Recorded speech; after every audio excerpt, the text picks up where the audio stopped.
My name is Chris Milliken. I am the founder of a wine called PengWine, produced in Chile. I'm a chef by trade, an author, but I've gotten in the NFT bug, and it sucked me in. And I took the blue and the red pill, went down the rabbit hole, and now I own over 500 NFTs on different blockchains, and more about just something I really wanted to get into as a passion and a hobby. And then look at how I could turn that into something that actually becomes part of my career in a way. So I'd like to introduce our panelists. We'll start with Kevin. Kevin Lim is the acting director of the Innovation and Technology Group at Y Lab at the National Gallery of Singapore. Then we have David Teng, the head of growth APAC at Tezos. And we have Joyce Toe, the head of exhibitions here at Sea Focus, which I hope everybody's had a chance to spend some time in. Today we're going to keep it very casual. If by chance you have a question at any time, we'll do a Q&A, of course, at the end. But if something pops up on topic that you really want to know about, don't hesitate. I think that we're pretty casual up here. We really want to talk about art and where NFTs and art and AI, where we're all colliding in this space. Because there is a collision taking place. From creativity, and technology, and where are we validating this consensus of where these two things are interjecting at the moment. So the concept and topic of our talk today is a braver new world. So we're going to break right into it. First off, if I could have a show of hands, how many people here own NFTs? Yeah? All right, good. Yep. All right, so we've done a couple talks before where people more or less are coming to this because they don't know what an NFT is. So we don't have to start off with that, obviously, if we have some NFT holders here.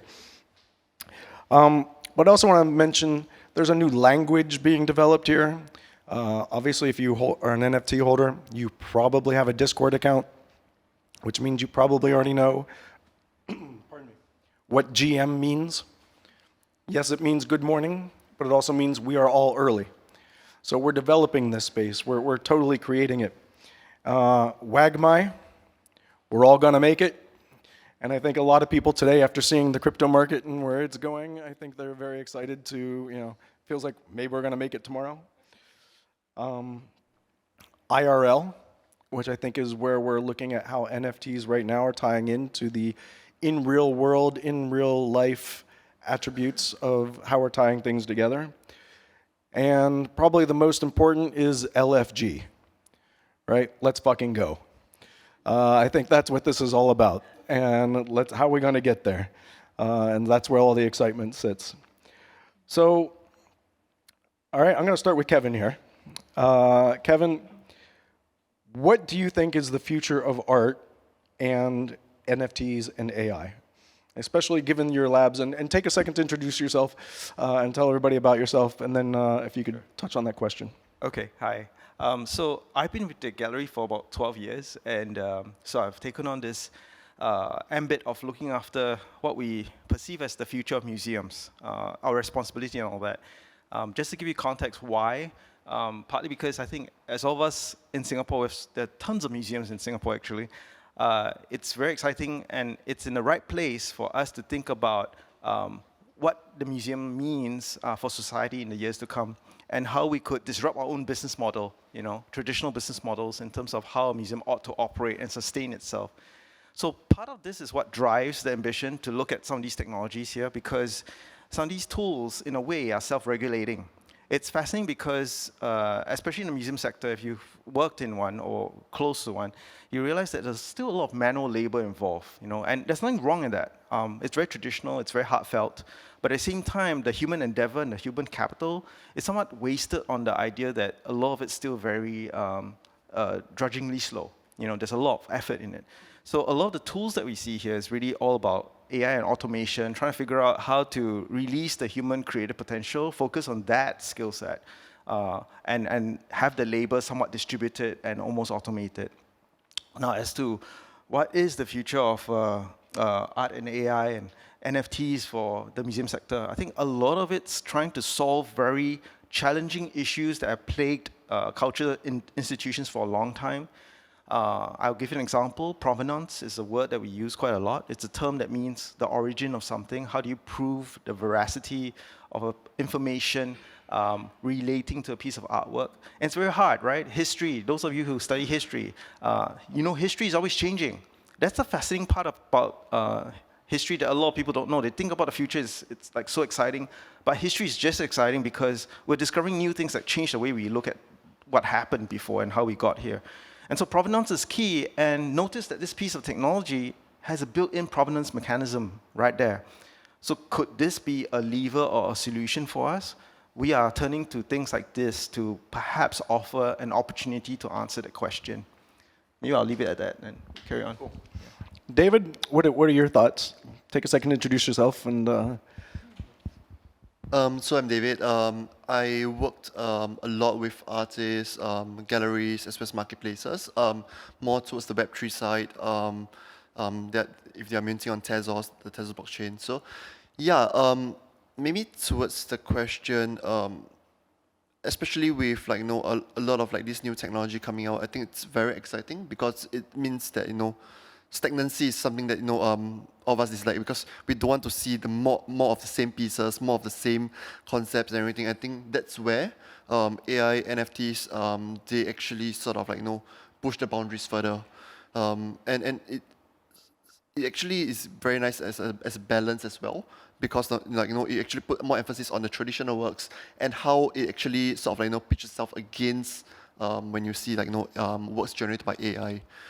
With artists as well, some of the artists, when they're actually having these creative blocks, they go towards AI, they enter some prompts, and this it works as a muse for them of what is potential, what they can actually create that's beyond their own imagination as well. Of course, with their own curation and also their own how they actually want to sort of portray the meaning of that piece. Then they come in and actually create a work of their own. I think that's very interesting. With NFTs, I think the key of it is with NFTs, it's always about community. When you're looking at the traditional art world, a lot of the communications, everything is all done in IRL, in real life. But with collecting art and NFTs, most of the communication is actually done on Twitter, it's done on Discord, it's done on social media platforms. So one very interesting experiment that I've seen that came out of us presenting in C-Focus this year was that there was this Malaysian artist, his name is Okibao. He's actually passed away last year. And his work is actually being displayed at the exhibit because his work is actually being continued by his close collaborator, Chawendian. So I think that was very interesting because it's actually a sort of opposite against AI, because with AI you can always say, I want this artwork in the style of blah blah blah, and you generate that out. But with NFTs you can actually get this artwork not using AI but sort of natural intelligence driven by community. So I think that's a very interesting perspective, and I think that's also the whole conversation about how this technology can actually sort of move the needle and actually and break the stagnancy around. And Joyce? Okay, so I'm Joyce. I'm head of exhibitions for C-Focus. I'm also a freelance curator. And usually what I stress to people when I come on these fabulous panels is that I am not an NFT curator. So I'm that slightly odd one out. Rather, I take the position where I'm a contemporary art curator. So I look at art across the different realms for which NFTs and digital art and the different ways of working are part of that. And one of the things I'm always fascinated by is actually then in this space is that what then is creativity, what is artistry, what is making, also notions of value. Why something value, why something is not. I will also say as a contemporary art curator, I'm quite fond of disruptions. This is not necessarily actually good for everyone else. And I mean, I think especially with an art ecosystem, which is in itself quite established in many ways, and artists who have also long practices, the notion of disruption can be causing a lot of anxiety. But I think nonetheless, it's good to kind of really see what's being thrown up in the open. But I would say that generally my approach towards something like NFTs and AIs is not so much as, the necessarily a big advocate, but someone who's curious, opening, sometimes a little bit critical.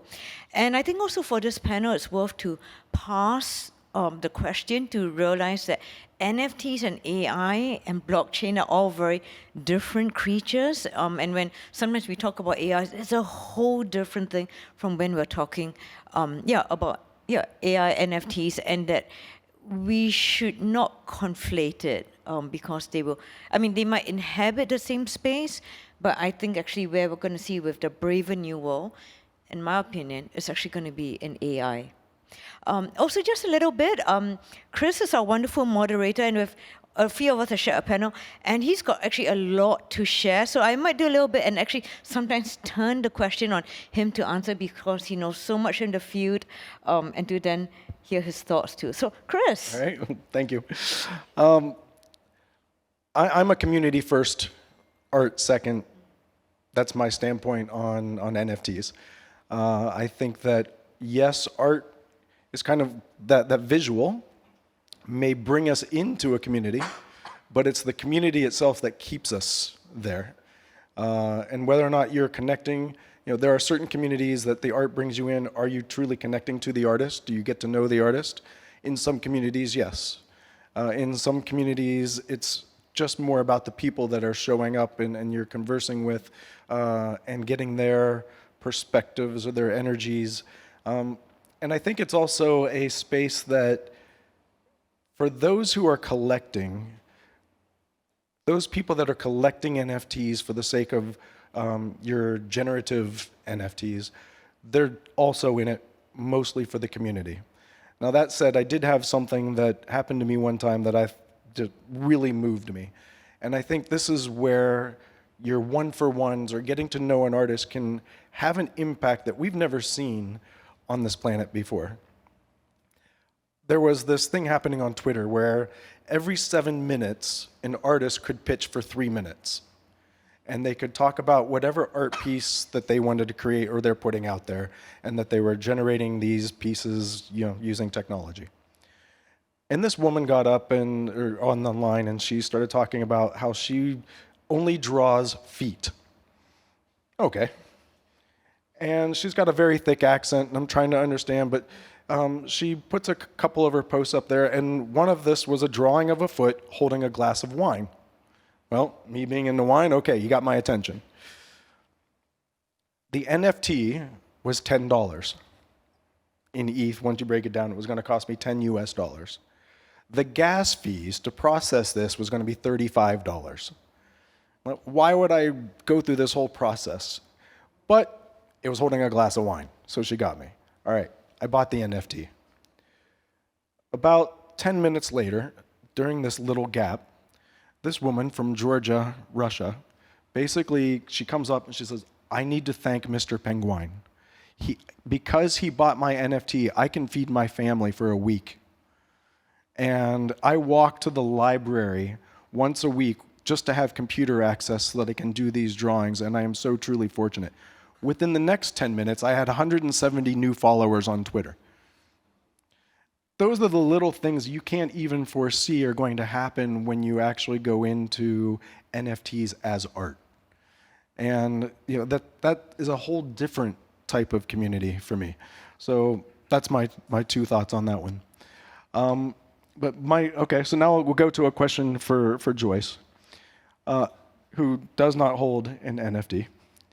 I claimed one in Tezos. No, actually, I do have an NFT somewhere floating, yes. What do you think happens to the human element of art as AI is coming down the pipeline here? $1 million question, which is where I think a lot of anxiety is happening because I think it was earlier, not this year, last year, when that work that was created by AI won the prize at the Colorado State Fair.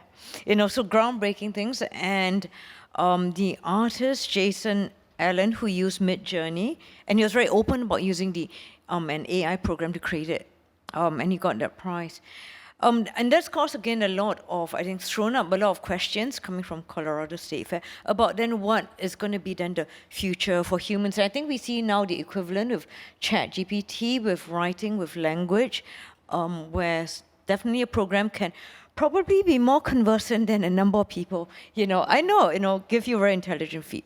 So what's then the future for humans? I'm going to put it quite boldly. I mean, I think it is therefore the imperative then on people to find ways of not just being creative, but being actually relevant to other people. And I think that actually is essentially what art has always been. It has been a form of communication and expression from one human being to other human beings. And that is a kind of relevance.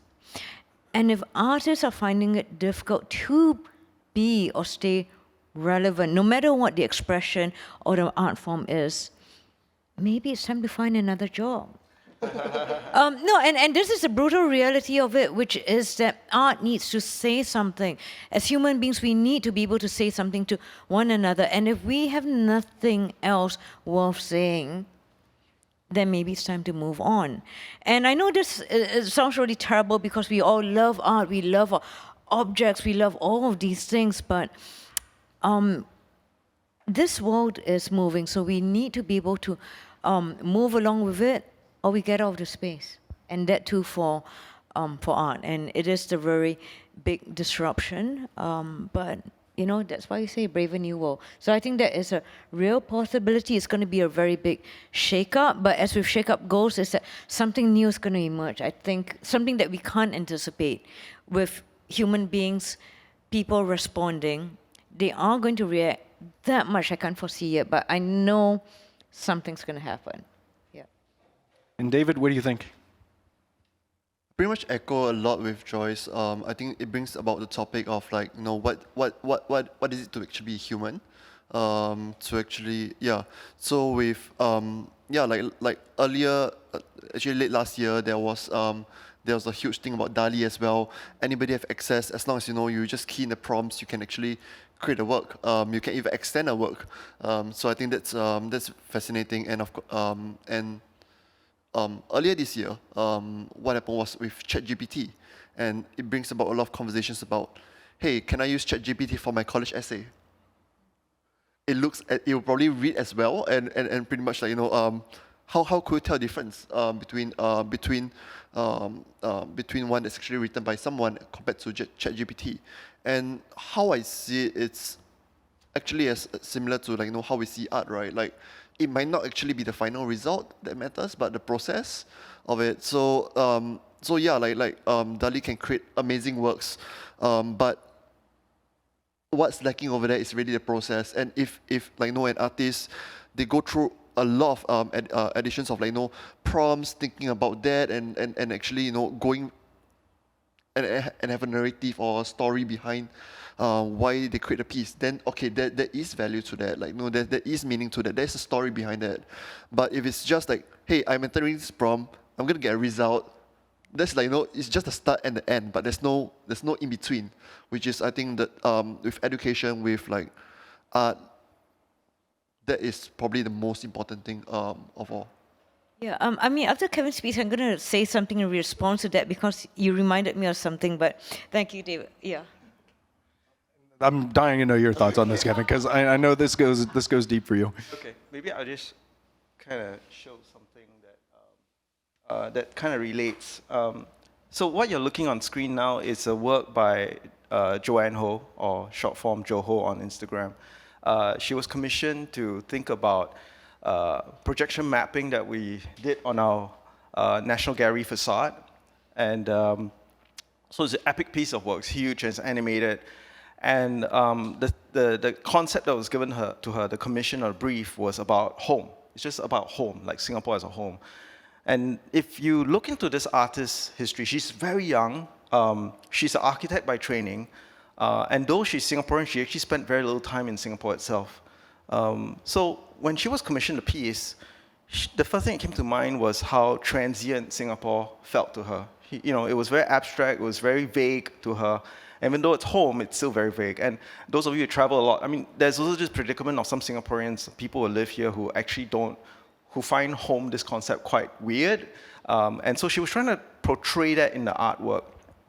And this is a fascinating bit because when Chris brought the idea, and I think Joyce brought the idea of the Colorado AI generated piece of artwork, what's fascinating is that you have artists who use the tool, in this case the Midjourney and all that, to produce the art. But then you have artists that think about the tool and think about the meta concepts around it and then how to produce something that responds in kind to the tool that's being used. It's a bit like Marshall McLuhan's idea of the medium is a message. Every tool or platform you use is in itself part of that whole messaging, the whole package. And what she did was fascinating. I will just cut the story short. What you see here are visuals of Singapore, but in a way that if you're standing there watching the whole display, you recognize part of it, but you might find it very alienating and very strange at the same time. And that was her goal. She found that when she was back here, she felt that she didn't belong, yet she belonged. This idea that there's a distance, yet there's this kind of closure, familiar, unfamiliar. And she was trying to give the audience the milieu or the space between both. And so if you use GAN enough, which is kind of the precursor to Midjourney and DALL-E and all that, GAN is generative adversarial networks. Two AIs combat each other to arrive at a certain piece. The first few iterations of the piece tends to be very vague. And it's this vagueness that this artist exploited, meaning that the flaw of the tool became the storytelling element that this artist really want to portray. And so what I'm trying to tell you is that whatever medium you choose, whether it's paint and brush and all that, you'll find that some of the really disruptive artists don't just use the tools as intended. And that's interesting because it goes beyond the material, it goes into concept, it goes into very deep understanding of what this material is about. In this case, our new material is code. And those who can code well and those who understand it well can then manipulate it beyond what an average artist can do. So I want to offer the cup half full idea that there is still a job for us. And it's a very exciting prospect, but you must not fear. I think the group here is very ambitious. I think the fact that you're all here means you kind of had that mindset that, hey, let's go for it. Let's fucking go for it. But how to go about it and how to navigate this space, I think there hasn't been enough conversations to really understand the who and why and how to do it. You just see a lot of the whats. So I hope this panel really elicits that. Yeah, and I think Kevin said such a beautiful phrase when the artist uses something not as intended, and isn't that a creative act? It is a response, but in the not as intended, something else happens, as the outcome. So maybe sometimes it's quite useful in looking to the future. We also look to history, and I want to take us back to the moment of the advent of photography. So when photography arrived on the scene, it triggered a huge crisis in art, because now the photograph could record with technical fidelity what artists for hundreds of years had been chasing after to recreate that realistic painting. But actually what we see after that is that, art certainly didn't die. If anything, photography, I would say, provoked a whole plethora of different art forms and expressions. We had impression coming about. You have cubism, you have expressionism, you have surrealism, because artists now realize that they didn't have and they shouldn't try and compete with the technology of trying to create a mimetically faithful painting. It's like, screw that. The camera's going to do it better. We're going to do what we can do, and that's opened up so much other different forms of, creative expression. And I think if we hold in itself, photography has now also ascended to become a very recognized art form, and also a very democratic way where everyone who's got a phone also has a camera. All right. So I think we look at it, in that mode. There's actually not so much to worry and to despair, but certainly that moment of crisis has happened in the past, and I think it's going to still happen, and that's not a bad thing. You're definitely very optimistic in the entire space. I'm a glass half full type of person as well. I guess my concern though is that we're all turning digital. What happens to more traditional art as we go more digital? And especially for artists that don't have any coding, anything behind them. And I think my question really, start with Kevin, what do you think artists expect from technology, NFTs incorporated or not? Sure. I think we also have to ask why we pay so much emphasis on NFTs alone, right? I mean, right now, at this moment in time, it's in a perfect junction where post-COVID, everyone's remote, digital spaces, online communities, Discord, a lot of the inventions or the advents of all these things happen at the same time. So there's this high emphasis on that. But I think, as Joyce will probably articulate way better than I can, the artist's story or the intent is still the key thing here. It goes back to, and those of you who work in a lot of companies now, you employ what's called design thinking, right? You don't just look at the tool or the medium. You kind of look at what you actually want to solve first. The problem is that for most of us in society, we tend to look at what we have and then try a solution around that. But to properly solve something, you kind of need to look at what you want to do in the first place. So the point that I'm trying to make is there's a right place for a digital tool and there's a right place for traditional tools as well. If you go down to the different exhibitions you see, some things are executed in a physical way that's incredibly beautiful that you can't easily replicate in a digital way. So ultimately, we need to take a step back and really look at what we're trying to produce here and then go for that. Now, but NFTs have two parts to it. There's a part that you can kind of code and create new experiences around, but there's also a part where it's kind of like a transactional layer. And so back to your point, I think that part is the part that a lot of people ride on right now. The part that you use it as a means to transact, provide authenticity, track provenance, and actually track the title and the deeds that go along with it. That part's interesting. And I think we had an earlier convo where initially there's a lot of friction in the early days where to really dabble in crypto to get into it. But it's getting easier because I think David had shared just now that you can even use Apple Pay to pay for some of the NFTs now. And during the time that January last year, when we ran our first benefit auction at the gallery, we didn't just offer physical works for sale, but we offer NFTs, and we did it all in fiat, which is currency, normal currency. So that for cultural institutions, if you don't know, we have to follow ICOM rules, International Community of Museums, where you can't always make a subsequent profit. So we encoded the smart contracts not to give us secondary sale commissions. So there are things like that that I think a lot of museums are scared to get into, but those of us who are in the know then know how to work around the policies to still ride the waves, and hopefully we can then offer best practices for institutions to take up after that, once we experiment with it enough. Yeah. And David, how do you work with a lot of artists in the space, bring in their creativity. What are the expectations that you're seeing within this space from the artists? Yeah, I think there's two parts to it, right? First would be that NFTs, they actually, and also the creation of sort of a new wave of generative art. This gives access to a lot of coders. Previously, when we're talking about coding, they are always they are coding for a task. No, they're coding to actually complete a job. But this allows them, a lot of coders, the ability to exercise a different part of their minds, the artistic area, where they can actually create really amazing works using code. And I think that's something that's really interesting. And that was actually the first sort of the first bunch of creative that got attracted to the blockchain when NFT started.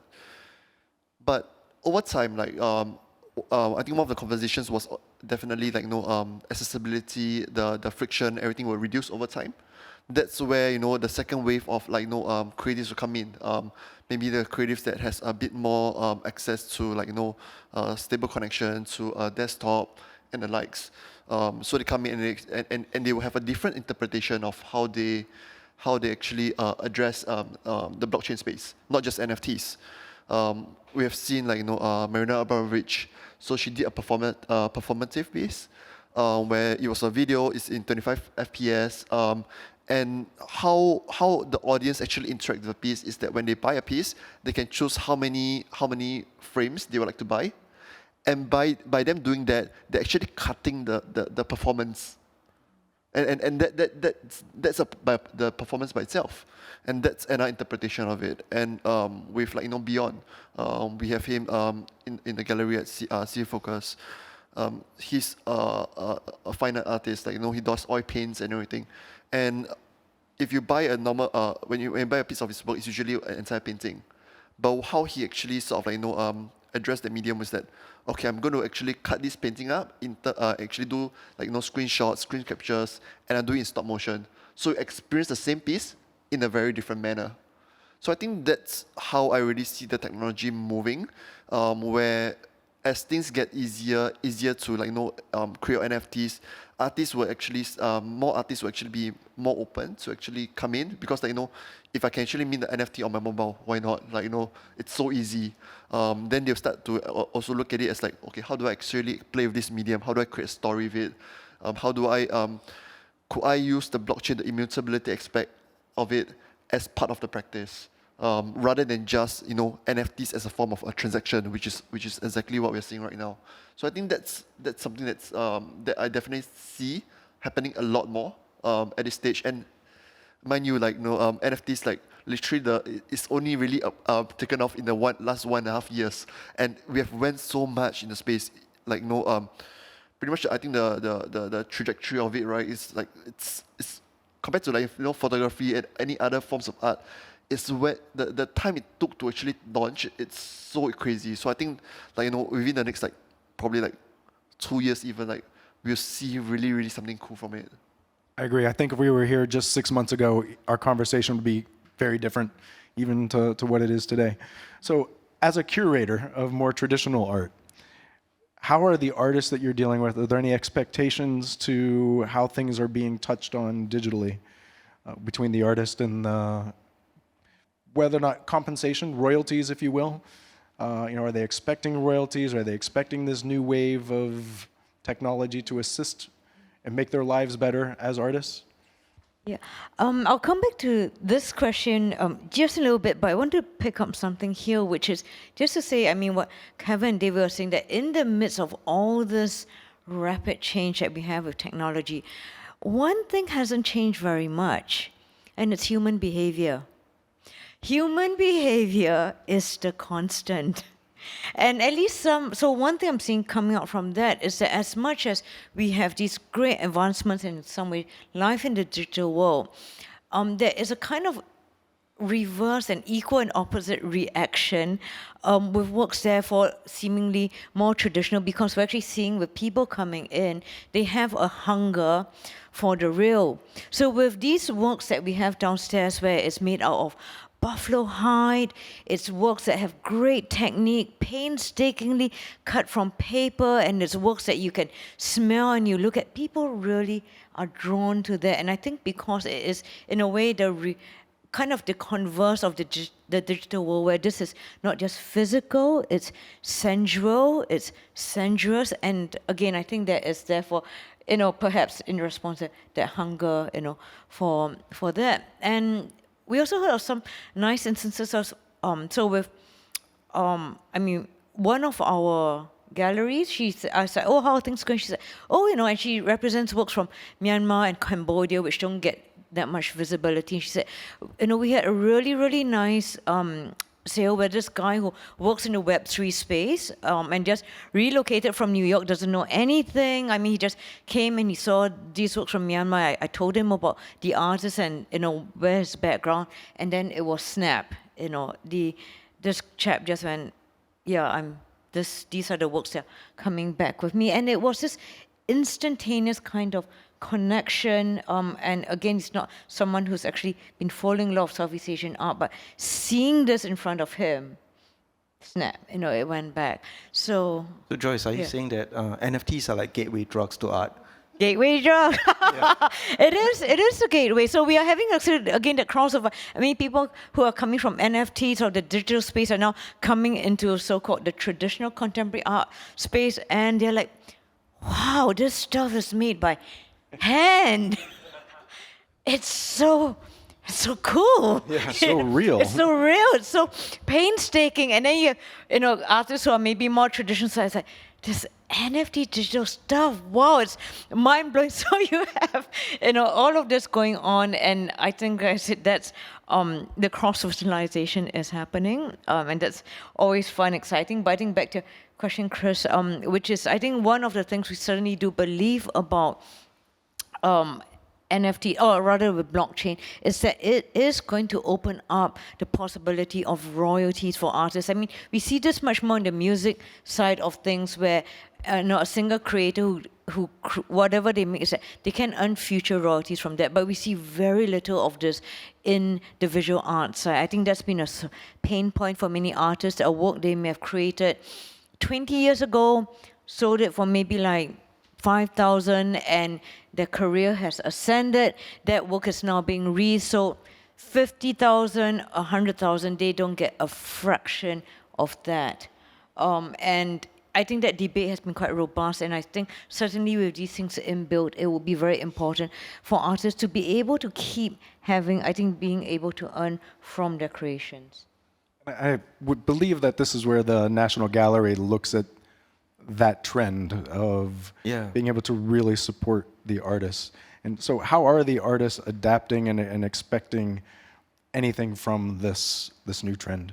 Well, just like human behavior is a constant, there are two camps that naturally happen.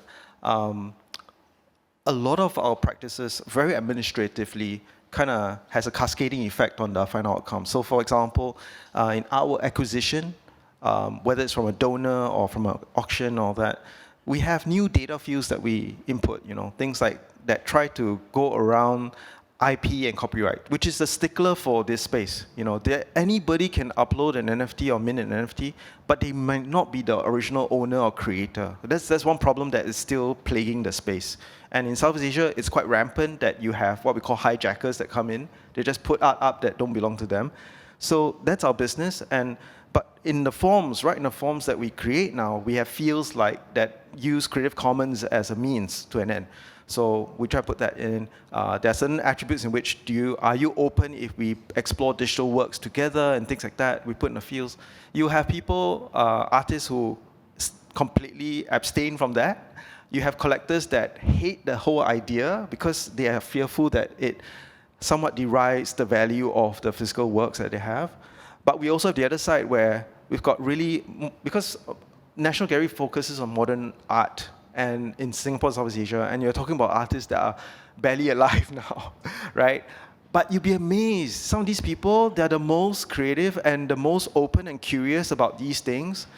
Some of them actually go all in to even donate the works to explore digital creations as well, because they do see that naturally, as part of progression, there's a kind of evolution that we need to go through. So we do see this kind of trend happening. And as for the young ones, of course, the tendency is digital first. But as you know, sometimes it's fascinating. We do see every generation trying to carve their own niche. If this social network belonged to the older generation, I don't want to be there. I want to be on the next big thing. So it's kind of a tribal thing that happens, and it links back to your idea of community. Yeah, so I think that's one of the key components. Okay, so we have a little bit of time here. I just want to, if anybody has any questions so that we can actually make sure that we're gearing our conversation to the expectations of the crowd. Does anybody have anything that's on mind right now? And can I invite, difficult, challenging questions, because this, sorry, making your life difficult, but I mean, oftentimes, these we get very polite questions, which is very nice. But I think this panel here does rock and roll quite well. So if you've got any, like I said, less polite questions that pertain to this topic, please throw it out there. I think this is the time for that conversation. Well, so I have a question that I'll let you guys tear into. Metacoven. All right. What is the benefit? And plus or minus, actually, I shouldn't even say benefit. What do you think the rationale was for paying $69 million for an NFT? Actually, David, I'm going to let you go first. I mean, like, this is actually a very difficult question, because if you were to ask me the question, like, no, why spend $69 million? I wouldn't. And that's the truth. Only because you don't have it? Yeah, exactly. But I guess, like, I'm not going to go into the particular piece and into, like, what's the sort of the story behind the piece. It's really impressive, of course, because it's actually a accumulation of like 5,000 days of continuous work. But I think with what Metacoven did, where he offered that amount of money, right, for that work, I think it by itself is actually a statement that he's actually making history by actually putting in that bid itself. So it's not that much about the work, but the fact that, hey, someone's actually spending $69 million on an NFT. And that by itself is actually history. And like, the fact that we're actually bringing this topic up, like 1.5 years or it's almost 2 years since that has happened, that by itself, I think that's that actually sort of like presents the point of like how this is actually a historical moment. He created history and he paid $69 million to create history and start the whole NFT trend, yeah. Kevin, what do you think? So I'm going to give a preface a little bit. At the gallery, right, we were intrigued as well, but we had the privilege of actually inviting him and meeting with him to understand in person. So we had lunch with him and all that. First and foremost, whenever you study a phenomenon like that, you got to understand the context in which he operates. He runs a cryptocurrency kind of exchange or business. So you can see that there's a kind of relationship that he has when investing in some of these things, Second of all, in talking to him, we realized something very fascinating. I mean, David's right to say that you're kind of buying a piece of, or buying a moment in history in a way. And yes, that's where the human attention was at the time. But ever since that incident or that event, he's been getting so much more attention, and artists like going up to him and other art collectors going up to him, and various even like cultural productions like films and all that going up to him to build other things, that he said that it paid it for itself many times over. Because of his notoriety, it started to spawn new opportunities that he didn't see beyond. So something that you might not be aware is that he started to produce Netflix films as well. He started to produce other things that are cultural products. And just like what Joyce said, it's fascinating because all these people are going in for the pure speculative stake of just like, I want to create this moment, I want to spur the industry, I want to boost the crypto scene and all that. But because of that maybe self-driven motivated agenda, it created a positive outcome in that, wow, he's becoming a patron of the culture sector. He's also starting to commission artists to do works. He's starting to create an awareness around himself. I think that's the genesis of really what we hope, because the mission of the gallery also was to try and figure out how to increase art appreciation. And if it takes someone to make that kind of leap of faith to do it and start getting people curious, then after that, start realizing that, yeah, what I'm doing is actually wrong, or not say wrong, but it's so self-centered that I should invert it and actually explore the other direction. And because of his cachet from the incident, he started to then turn it into a force of good. So this is really the genesis of it, the idea that what was possibly deemed as a very bad kind of investment or whatnot actually turned out to be pretty interesting in terms of a personality story, if you did autobiography. And he's based, since he's based in India, he's actually now helping to save museums that are dying. He's starting to do things like that because that realization kicked in after a while. It's this idea of real, that this thing that I bought digital suddenly has impact on lives, just like your first story. Yeah. Dying to hear your thoughts on this one, Joyce. Well, I think he was very clear-viewed on what his objective was here. I'm going to take a little bit of what you said and twist it a little bit. I think he didn't buy a moment of history. I think Metakovan wanted to create a moment in history. He wanted to seize the conversation, and as you pointed out, he has some vested interest there. But I think kind of more than that, a lot of people entering this space are hugely idealistic. I mean, it is the wild, wild west, right? I mean, yes, there's money, but there's actually a lot of kind of sometimes these idealistic dreams, hopes, and it's quite libertarian, and I think he shares that kind of mode of thinking. And so he wanted to seize the conversation and kind of then launch NFTs into the consciousness of everyone, which he did. I mean, before that, it was very much still quite niche.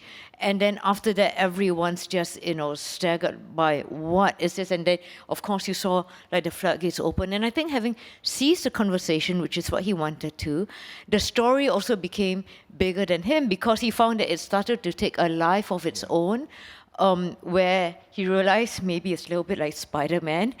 You kind of need to use this power for good as well. And then he's like, okay, now I need to try and do this. But I think that was, in that sense, it really wasn't about the NFT itself. And this is not to diminish the artistry or the work itself. I think that it was an excellent choice because it's 5,000 days, but that was a means to his ends. Yeah. I agree. I think that the approach of bringing the attention and getting the conversation going was very impactful. I guess, unfortunately, however, the way the media portrayed this was this is how you invest now. Like, this is how everybody gets rich quick. You go out, you take a bunch of photos, and boom, it's time to make yourself a lot of money. Actually, we have a gentleman in the back there. Go ahead, if you have a question. Nope. Yep, you. Yeah, yes, please. Yeah. Thanks for that. I mean, as it turned out, I think Metakovan certainly, achieved global recognition for himself and perhaps broader than himself. But as you're all speaking, a thought did come to mind that one of the things, the dark side that sometimes touches all these things is money laundering, right? And large assets particularly when you see millions, And I'm a lawyer, and I've sort of seen clients looking to sell things for tens of millions, and a Middle Eastern buyer who wants to buy it, guarantee a price. You hear stories like that. Does this concern about the illicit flow of funds can be through art in general, but in particular these new types of NFTs and the like, does that occupy a space in your mind, and what thoughts you might have about that? So I'd be interested in panel's views on that. If I may, I have a friend. He was a jewelry salesman, and the way he traveled around the world with one set of jewels and then would return with a different set of jewels always fascinated me. Right? And he never had checked luggage, right? Everything, and he'd go around the world in 3 days, stop off, exchange this belt for that belt, this wallet for that wallet, this ring for that ring, and he was just always wearing different jewelry than what he left with. And it really makes you wonder, and is this that much of a difference? Part of me feels, well, that's even harder to trace, in my opinion, than the NFT world, where at least there's a digital fingerprint being left somewhere on the computers and that sort of thing. And so, crime is going to exist everywhere, anywhere. I think for me, it's just going back to the artists themselves. Is if the artist is being represented well in this space, and if this space can validate, offer the provenance of the piece, ultimately, we will get there. But I do think that your good point made, that there is an initial money laundering, moving trafficking type of thing happening here, for sure. Is a Bored Ape worth what a Bored Ape is going for right now, you know, and how much of that was being moved around for different reasons. We may never know, or maybe one day because there is a footprint there, we may know. But then you look at Ukraine and you know you have two different sectors here. You have crypto, and then you have NFTs, and then you have NFTs as art. And I think there are very different things there. I don't believe that NFTs as true art were being used more or less for the money laundering. But I won't hesitate to say that NFTs being used for money laundering, absolutely. But I think there's a difference between NFTs as art and NFTs as vehicles for moving crypto around is another thing. I mean, I have something to say on that real quick. Just think about Hunter Biden. I mean, money laundering at its finest. So if you want to get risky about it, right? So anyways, that's all I want to say. And that's at the highest level, underneath our good buddy Joe. But anyways, yeah. What do you guys think on the? Yeah, so I mean, what you brought up, I didn't catch your name, sorry. Ian Chan. What you brought up is interesting because that's why we saw how China shut off all the cryptocurrency and caused a bit of a crash there. Whereas Singapore, I mean, working in a semi-government institution, we also have conversations with MES and the various institutions here to understand what's our take on crypto and NFTs. And yes, indeed, that was one of the first things that came about, that money laundering might be real. And yes, we can't avoid the fact that, especially for Singapore and Switzerland and places like these, where economic hubs, this is one of the things that happens. While they look at that from a half-cup full perspective, again, we have to manage that. The half-cup empty. The half-cup full perspective is that at least Singapore is having a fintech industry that's a sandbox that's willing to try and experiment, to look at the positive outcomes. So while money laundering is one of the negative aspects, the government is looking at NFTs and crypto as potential means of creating a new classification of software called trustware. Software that allows or enables trust between institutions or individuals. And that's something that we've taken for granted because we've always depended on banks to be the trust. But what happens when you don't need the banks anymore? That the software and the platform authenticates itself. So they're also very interested from that perspective. So I think there are flip sides to this coin that we need to consider. Yeah. Go ahead. Thanks for your talk. This is super fascinating. There was a professor here that said that with the exponential speed of artificial intelligence, that engineers won't have to code in a few years. In this world, what is the future of decentralized culture? I'm going to throw that one right at David. But I agree with you. I think that's actually, I agree with the professor on that statement. That's pretty interesting. Because I do have actually a slightly different take to it. Where the way artificial intelligence and a lot of machine learning, all this works currently is based on past history. So there could be new content in a way where in a way of how pieces are actually being placed together, but a lot of it's actually looking at past history and actually predicting. So having that prediction model, right, in terms of what would your answer, the answer that you want it to be. So I don't feel that at this point of time, maybe with quantum computing, that's a whole different case. At this point of time, the even if you're looking at even if you're looking at ChatGPT, you ask it to write a thesis, it's based on ChatGPT having the machine behind that's actually running through millions of different essays and writing and actually creating a form out of that. And that's where my head is at the moment. Yeah, but in terms of in that aspect, I think the only area where I can see a bit of differentiation would really be with art, with DALL-E, because that by itself is actually putting something that's out of your mind. Not within which is actually sort of out of human boundaries of imageries and the likes. So that's where I'm at with AI. In terms of decentralization, decentralization is yeah, that I can't predict even 1 year in the future right now. And that's with all honesty.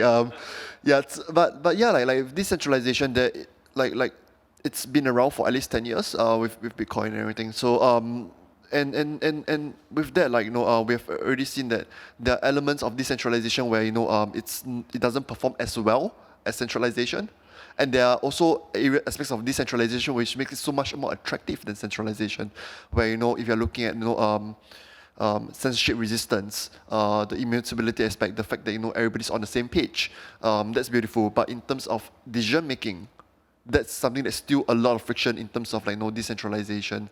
So that's so I at the moment now, if you my current head, if you ask me would the whole world be decentralized in 10 years in the future, my answer is probably no. There'll still be some aspects of centralization, but more of a mechanics where there's this sort of decentralization which actually sort of bounce idea with centralization, and sort of they come to a balance which is harmonious instead of being disruptive. So I think that's where I see that sort of the conversation going. Can I jump in on this one? Please. So again, I will kind of return to this notion about human behavior, because I think ultimately, while the tech is advancing rapidly at an exponential pace, ultimately within human society, we are going to be constrained by how much the human mind can comprehend. And the human mind will want to, at some point, veer towards a kind of order. So too much decentralization, most people cannot handle. It sounds wonderful, it sounds utopian. It doesn't really work. People do still gravitate towards these forms of centralized order. How come we still have dictators around today? How come we still have tribes in the digital space? One tribe supposed to be something that existed like hundreds and thousands of years ago in caves. We still have tribes because the human mind and society will still gear towards a kind of ordering system. I think the part that maybe where David touched on that we really can't see is where AI goes with it. Right now, it's still spitting back to us stuff that we can recognize because it's human-generated content. I think the next leap forward is when AI is creating its own kind of content because it's no longer referencing human-based content. And I think that's where this part of, it's not going to be so sci-fi anymore, but it is going to be the kind of thinking content that we've talked. It's sentience for computers or AIs, because they're going to be creating their own content for their own world, and that's going to be a very separate kind of world where, like I said, right now it's just spitting back to us stuff that we knew, and that's why we recognize it. And I think that's going to be the two spaces that will begin to be contested and will inhabit. I think this is where the human mind starts to make big leaps, leaps that we've couldn't even foresee. Go ahead. So you know that AI algorithms are trained on millions of art pieces, right? Yeah. And there's a debate on who owns the output of AI art. Who do you think is the owner of AI-generated art, and who do you think will win that legal fight? Is it the artists that use AI, or is it the original owners of the art that they design? I'll leave this to either of you two. I think that this is right up your alley. Yeah, we have to deal with that kind of question quite regularly. I mean, our fellow lawyer behind will also have to. It's interesting because when you bring in the context of legal, there are constructs already there, frameworks already there. How much work can you sample, say 12 seconds of a video or audio, what portion of an artwork can you sample and all that? Those things play into fair use, which means that if it's copyrighted and not public domain, you can use parts of it. So where AI does come in, and the current way of using the AI systems is that there are likely cases in which the creators are loading in whole pieces of works, right? And that's the problem part. However, those who are conscious, or even software could be configured in such a way that it only samples, then it kind of works around that problem. But an example which plays out what you just said that is problematic is when there were pieces of AI, artwork that was generated by one AI. There was a newspaper article, I think it's called AI lens or something like that, where it produced a new piece of artwork, but accidentally also produced the artist signature alongside the artwork that he copied. So then a lot of people start to wonder, hey, you're sampling this person's artwork, and are you doing it in the right way? It sounds awful, You're right, the machine wouldn't know better, right? It's not alive or anything, wouldn't know better. And this is where a lot of it still falls in a court of law, where these are the rules that happen.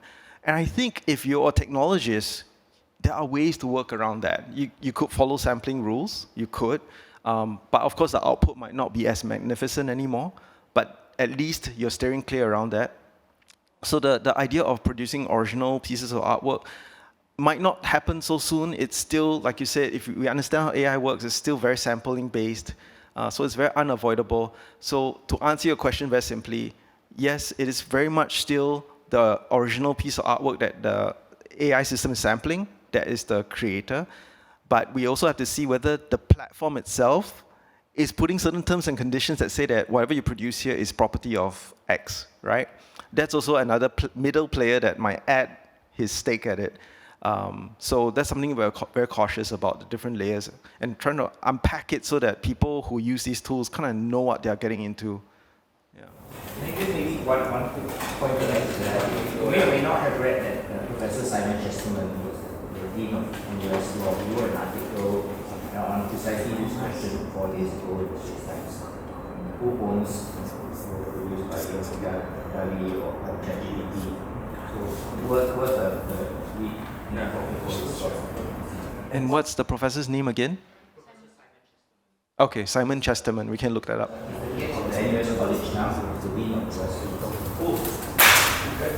You want to touch on that? Yeah. Okay. I think the way I see that portion, right, is that this issue is not really isolated to just AI, but also like if you were to go to, I think it's the Gajah Gallery, right? If you were to go to level 3 Gajah Gallery, you will see the works, like you see the Mona Lisa there. You see so many Monets there. Like artists for so many years, you'll probably be able to explain a lot better than appropriation. Yes. So I think that's where the conversation also goes in terms of like by which where do everybody draw the line in terms of like appropriation, and where do people draw a line in terms of being inspired by like these artists, these very famous artworks. But another area which I thought was very interesting is also in terms of talking about like continuity. So with AI, it's also possible for us to like in a way for artists to actually continue an artist's work after his passing. So I think that's by itself, it's going to be a whole new field in the future probably. That of like how could you, is it possible for Monet to actually produce a new piece? Yeah, I think that by itself is a question. So I think that's where so that's where I'm already seeing it going. But do you want to talk about the Gajah Gallery? I mean, in that case, what Jane is doing, she's referencing, yes, like Monet and Mona Lisa, but this is also a tactic that's been, very widely used in art and contemporary art. As I say, is appropriation, where an artist will take, and Richard Prince is particularly known or infamous, for doing this, and then his appropriating something of someone's form, and that fetches a lot of money. I think it actually becomes also more problematic when it's cultural appropriation. But this is a wonderful big can of worms that we probably shouldn't open too much now, because then that will be another panel session for which then you all have to be here for another hour, so we'll save that for the next time. But it is the notion of appropriation, and something that artists do a lot of, it's copy, paste, and then as a friend quipped to me the other day, a bad artist copy, good artist steal. This is not recommendation for anyone in the audience. May I just point out, it was just, like I said, a kind of tongue-in-cheek, ironic quip. You had a question. Go ahead. Yeah, thanks. This is a question to the whole panel, and it's really kind of simple. I'd love to know from each of you what constitutes a good NFT artwork, right? Because you have the digital artwork, let's say, but then the NFT artwork, it comes with the baggage, not the baggage, but the context of its circulation, of its production, of the communities. And I'm wondering, can you ever separate those things, and do those things add to its value? But when I'm thinking about value, there's so much debate about the market of NFTs, but I'm curious, for each of you individually, let's say it says connoisseurs and such, or collectors, what constitutes a good NFT artwork? For myself, when I've purchased one-for-ones, so an NFT that's been digitally produced as a one-off NFT, not necessarily could be part of a collection of one-for-ones.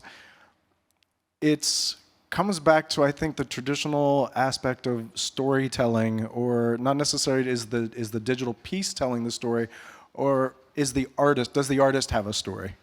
And I guess that kind of also swings back to community a little bit. For me, one of the things that fascinates me most about this space completely, and is the people that I generally see in this space generating art, wanting people to buy their art. They are very introverted, as many artists are, but you can have your extroverts as well. But they sit behind their computers 24/7.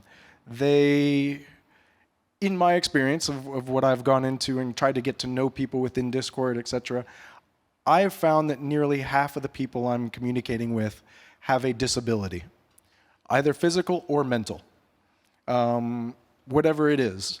And it's because this is a space where they can truly feel like they're being themselves, and they can find recognition, and they can express themselves, not necessarily hiding behind a computer, but the computer is their gateway because they're not out in public. They don't feel comfortable in social spaces, so they can't promote themselves that way, but they're much more comfortable in this space promoting themselves. So for me, it's about seeing how others are kind of gravitating. I don't want to say I'm necessarily always a follower, but seeing how others are describing that artist's piece of work has an impact on me. So it's not necessarily just the artist saying, this is what I've done. It's how that community is also saying, this piece moved me because X, Y, Z. And that gets me thinking a little bit differently about what that artist is doing. So it's connecting some dots in ways that I never saw dots being connected before. And I think for artists that are in this space, they too they're finding their platform to be able to speak. And the other thing is, a lot of these artists actually can't speak. What I found in a lot of these situations, that they're using certain types of voice technology just in order to get their message out there and be heard. And so that, for me, is what touches me and moves me to get myself involved more with what the message is about the piece. Yes, sometimes it is physical, like that visual of, wow, that's pretty cool, or that really got me thinking. But going back to a foot with a glass of wine,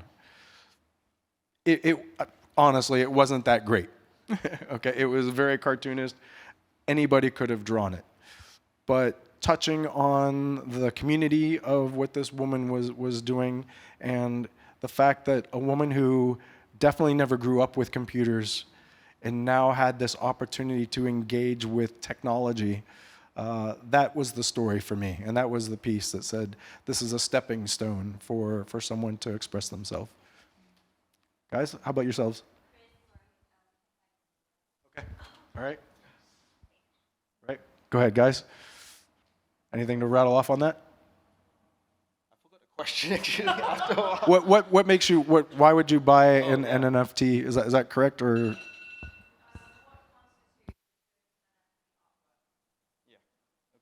I guess we'll all have different takes, but the first order thing is still very much the intent and the story, as what Chris was saying. Whether it's NFT or not doesn't matter, it's more of that original thought. But if we were to go down to the second order, which is the use of NFT, to me, I'm most excited, and a few people are, on the prospect that at current stage, you see a lot of people taking analog illustrations or animations and putting them into the NFT space, right? But then some of us are more excited with the people who are using NFT as a canvas to become the message itself. And by that I mean the likes of Park. There's this South Korean anonymous artist called Park, PAK, who's producing NFT works that interact with one another to produce new outcomes.